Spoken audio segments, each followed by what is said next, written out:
ഞാൻ സത്യം പറഞ്ഞ എനിക്ക് പ്രോപ്പറായിട്ട് പ്രിപ്പയർ ചെയ്യാൻ പറ്റിയില്ല എന്നുള്ള ഒരു ഇതുണ്ട്. ഞാൻ ഇനീഷ്യലി എനിക്ക് പ്രിപ്പറേഷൻ തീരെ കുറഞ്ഞു പോയി. അപ്പം അതിന്റെ ഒരു ബുദ്ധിമുട്ടുണ്ടായിരുന്നു. പക്ഷെ ഫസ്റ്റ് എക്സാം എഴുതി കഴിഞ്ഞപ്പം എനിക്ക് ഏതാണ്ട് ഒരു ഐഡിയ കിട്ടി. അപ്പൊ 2 ദിവസം എടുത്തിട്ട് പിറ്റേ എക്സാമിന് ഞാൻ ആ എക്സാം കഴിഞ്ഞ ദിവസം അതിന്റെ ഒരു ക്യാപ്പ് ഉണ്ടായിരുന്നു എന്ന് എനിക്ക് തോന്നുന്നു.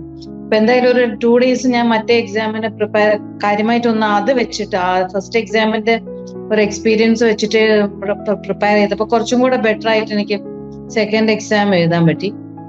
തേർഡ് എക്സാം ആയപ്പോഴാണ് എനിക്ക് ശരിക്കും ആ ആപ്പിന്റെ യൂസ് ചെയ്യേണ്ട കാര്യങ്ങളൊക്കെ ഒന്ന് ശരിക്കും മനസ്സിലായി വന്നത് രണ്ട് എക്സാമിന് പ്രിപ്പയർ ചെയ്തപ്പോൾ.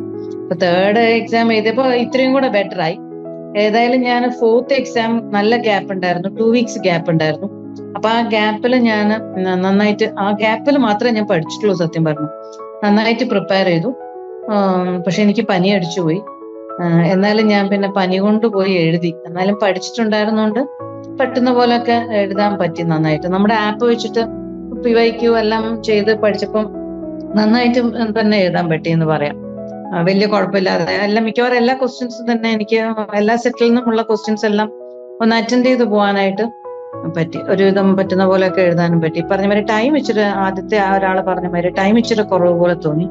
നമുക്ക് ശരിക്കും ഒരു ക്വസ്റ്റ്യൻ 6 പേജൊക്കെ എഴുതേണ്ട ക്വസ്റ്റ്യൻ ഒരു 4 പേജൊക്കെ എഴുതാനുള്ള ടൈമേ ഉള്ളൂ കാൽക്കുലേറ്റ് ചെയ്ത് വരുമ്പോൾ. അങ്ങനെ ഒരു പ്രോബ്ലം തോന്നി.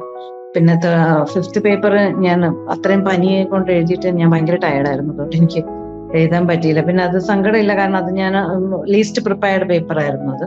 പിന്നെ ഞാൻ ചെയ്യുന്ന എന്താന്ന് വെച്ചാൽ ഞാൻ പഠിച്ചില്ലെങ്കിൽ ഞാൻ ഡെയിലി ക്ലാസ് കേൾക്കുമായിരുന്നു. പക്ഷെ എനിക്ക് തോന്നുന്നത് എൻ്റെ ഒരു എക്സ്പീരിയൻസ് എനിക്ക് തോന്നുന്ന ക്ലാസ് കേൾക്കുമ്പോൾ നമ്മൾ പല കാര്യങ്ങൾ ചെയ്തുകൊണ്ടാണ് ക്ലാസ് കേൾക്കുന്നത്. അതിനേക്കാളും ഒന്ന് ഇരുന്നിട്ട് നോട്ട് പ്രിപ്പയർ ചെയ്തിട്ട് പഠിക്കുവാണെങ്കിൽ കുറച്ചും കൂടെ, അതാണ് ഞാൻ പിന്നത്തെ ലാസ്റ്റ് 2 weeks ചെയ്തത്. ആക്ച്വലി ക്ലാസ് കേൾക്കുകയല്ല, നമ്മൾ വായിച്ചുകൊണ്ട് നമ്മുടെ ഇഗ്നോയുടെ ബുക്ക് തന്നെ വായിച്ചുകൊണ്ട് പിന്നെ മറ്റേ ആപ്പ് വെച്ച് ആൻസേഴ്സ് പ്രിപ്പയർ ചെയ്ത് പഠിച്ചു. അങ്ങനെ പഠിച്ചപ്പം അത് വളരെ യൂസ്ഫുൾ ആയിട്ട് വന്നു. നമ്മൾ ചുമ്മാ കേട്ടു പോകുന്നത് അത്രയും ഒരു യൂസ്. പിന്നെ വേറെ നിവൃത്തിയില്ലാത്തവർക്ക് ട്രാവൽ ചെയ്യുമ്പോഴൊക്കെ വേണമെങ്കിൽ കേൾക്കാം. പക്ഷെ എനിക്ക് അത് അത്ര യൂസ്ഫുൾ ആയിട്ട് തോന്നിയില്ല എൻ്റെ ഒരു എക്സ്പീരിയൻസിൽ. ഇഗ്നോയുടെ ബുക്ക് വായിക്കണം എന്നുള്ളത് ഒരു മസ്റ്റാന്ന് എനിക്ക് മനസ്സിലായി. ഞാൻ അത് ലാസ്റ്റിലേക്ക് വെച്ചിരിക്കുകയായിരുന്നു. പക്ഷെ അത് നേരത്തെ വായിച്ചു തുടങ്ങിയിരുന്നെങ്കിൽ കുറച്ചും കൂടെ യൂസ്ഫുൾ ആയിരുന്നേനെ എന്ന് തോന്നി.